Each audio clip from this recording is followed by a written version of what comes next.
Yeonju tells her mother that she misunderstood.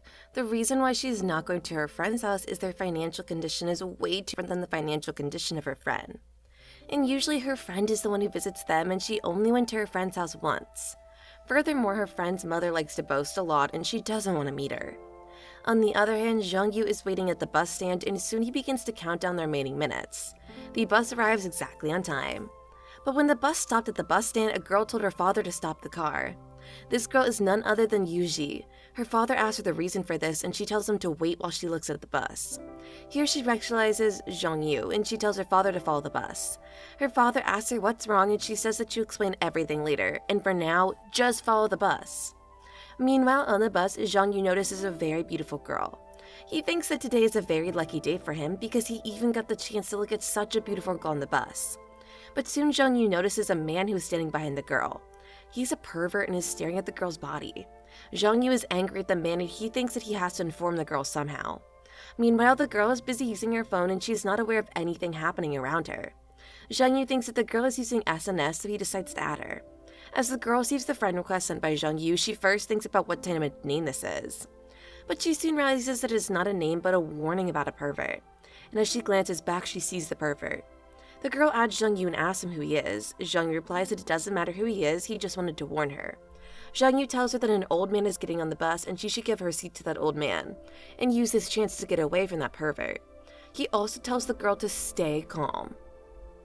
The girl does exactly what Xiong Yu told her to do, and she moves away from the pervert and ends up standing right next to Xiong Yu. The girl thanks Xiong Yu and asks him where he is standing.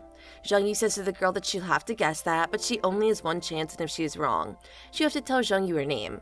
The girl looks around, but she's not able to find him, so she gives up and tells Xiong Yu that there are a lot of people on the bus who are using their phones. She tells Xiong Yu that her name is Shang Guan Tinyan, and she also asks for his name. Xiong Yu tells Tian that his name is Xiong Yu and says to her that he's a nice person, and he is not like the pervert who likes to look at people's bodies. The pervert starts to accuse the old man of stepping on his shoes, and the old man tells him that he has some misunderstanding, because the old man always keeps his feet in front of him, but he didn't step on the pervert's shoes. The pervert gets angry and tightly grabs the old man's head and says to the old man, how dare the old man lie to him? He's standing right next to the old man's seat and there's a footmark on his shoe. If the old man didn't do it, was it him who stepped on his shoes? The old man's head hurts and he starts to lose his senses. The pervert grabs the old man by his collar and starts to yell at him. Just then, Tan Yu says to the pervert to let the old man go. She's recorded everything, and he will not let the old man go. She will post the video. The pervert slaps the old man hard and throws him towards Tan Yu while saying that he doesn't care, she should post it, and he also wants to be famous. Just then, Xiong Yu steps up and pulls Tian back, and to save the old man, he tells Tan Yu to take care of the old man and call the police. Then he confronts the pervert who is trying to escape. He stops him and says to the pervert that he can't leave, and that he will have to stay, and that he will have to take responsibility for his actions. The pervert tells Xiong Yu to mind his own business, otherwise he'll beat him up while pointing his finger towards Xiong Yu. Xiong Yu breaks his finger and tells him that the only thing he hates in this world is when someone points their finger at him. The pervert says to Xiong Yu to let him go and that they will discuss this matter secretly. Xiong Yu says they can discuss this matter secretly, but the old man is suffering from epilepsy and now they'll have to wait for the old man's family to come there and take care of this matter. The pervert says to Xiong Yu that he should just name his price and let this matter go. Xiong Yu says to the pervert that he should pay up to 50 million yuan and then they will discuss this matter secretly. The pervert gets angry and says to Xiong Yu that he is a member of the Black Dragon Tea Party, and Xiong Yu will suffer for this. Xiong Yu asks what they do. They sell tea.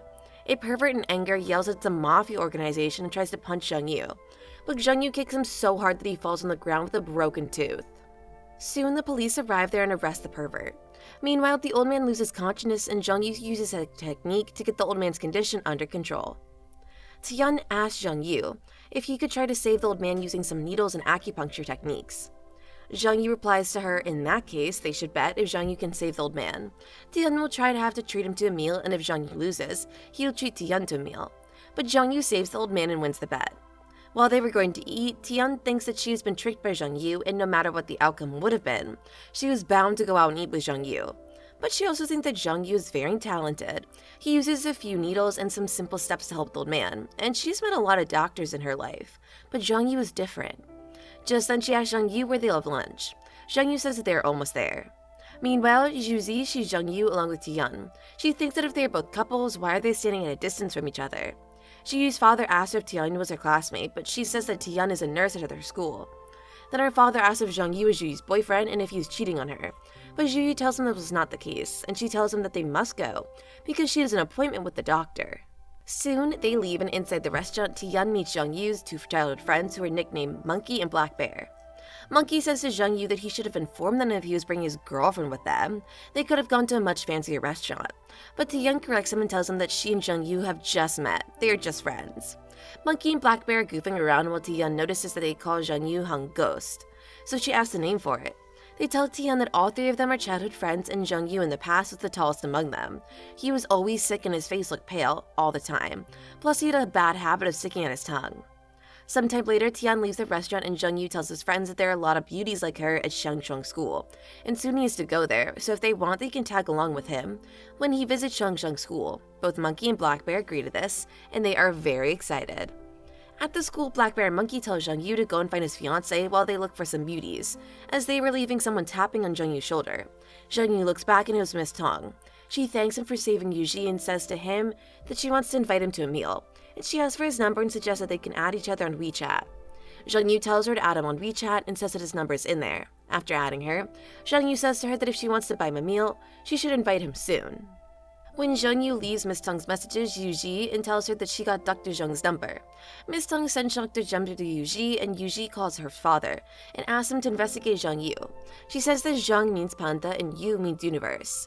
She also gives her father Xiong Yu's number. On the other hand, Xiong Yu meets up with Hong Yin and asks her if she's made up her mind and when will they marry. Hong Yin says to Xiong Yu that she will never marry someone that she just met, and if her grandfather forced her, she would go abroad and she will never come back to China. Then Hong Yin offers the job to Xiong Yu, and Xiong Yu says that even Dr. Miao Ri knows that he doesn't have any professional license. Hong Yin says that Dr. Miao Ri is her friend and she will never tell anyone about this. Although Xiong Yu was planning on rejecting the job, when he hears the starting salary of 10,000 won, he agrees. He even asks Hong Yin to give him 3,000 won in advance. He tells her that he needs his money to pay for the 2 months' rent that he already owes to his landlady, and in exchange, he will give her a massage. Hong Yin slaps him and gives him the money. While walking out, Xiong Yu is happy that he got the money, but suddenly hears a faint voice of a girl. After focusing, he finds out that the girl's life was in danger, and currently she's in the female dorm. Xiong Yu rushes towards the female dorm and the warden tells him to stop. She says that this is a female dorm and he can't enter there without registration. Xiong Yu tells her that they don't have time and tells her to call the police. When he enters the room, he sees a girl who is lying on the bed and some kind of foam was coming out of her mouth. Soon the warden also comes there with guards and she tells Xiong Yu that this is a female dorm and he has to leave. She tells the guards to escort Xiong Yu out, but Xiong Yu stops them and says to them that they should not disturb him while he is treating the girl. The warden looks at the girl and says that it was Tian Lung. She asks what is wrong with her. While another girl was standing silently and observing everything, Xiong Yu looked at the other girl and said he was lucky. If today Xiong Yu would not have been there, he would have been charged and sent to prison for murder. The girl suddenly spoke up in a male voice and asked Xiong Yu if Tian Lung could be saved. Just then he realizes he has blown his cover, and the warden once snatches the wig off the boy's head and tells the guards to take him away. When she looks back, she sees Xiong Yu kissing Liang Ting. She asks him what he is doing, and Xiong Yu says that he's giving Liang Ting artificial breathing, and with the help of an acupuncture, she will soon be fine.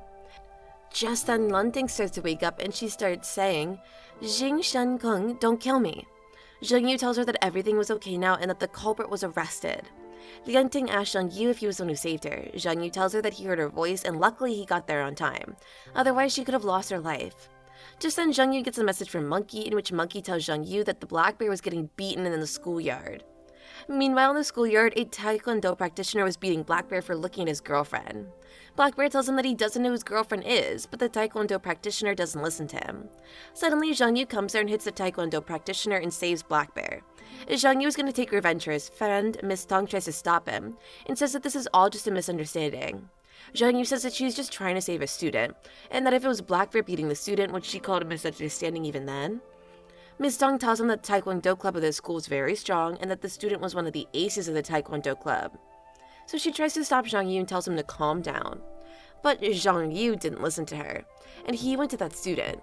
He said to that student that he has to get down on his knees and ask the Black Bear for forgiveness.